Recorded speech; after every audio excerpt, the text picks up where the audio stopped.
ఏ విశ్వాసి కూడా ఒక్క రోజులోనే పడిపోయింది, ఒక్క రోజులోనే పాపం చేసింది, ఒక్క రోజులోనే లోకంలో కలిసిపోయిందంటే అది అసంభవం. దేవుడు వారిని గైడ్ చేస్తాడు, బుద్ధి చెప్పడానికి ప్రయత్నం చేస్తాడు, వారిని మార్చడానికి ప్రయత్నం చేస్తాడు. వినరు.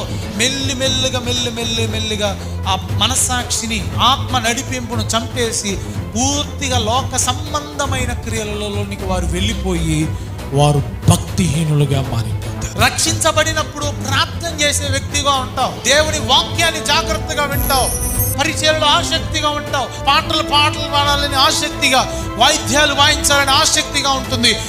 మెల్లిగా ఆసక్తి తగ్గిపోతూ ఉంటుంది.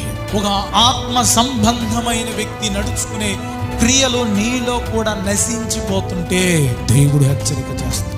ఉన్న మిగిలిన దాన్నైనా బలపరుచుకోకపోతే ఇంకా నేను కూడా ఏమీ చేయను.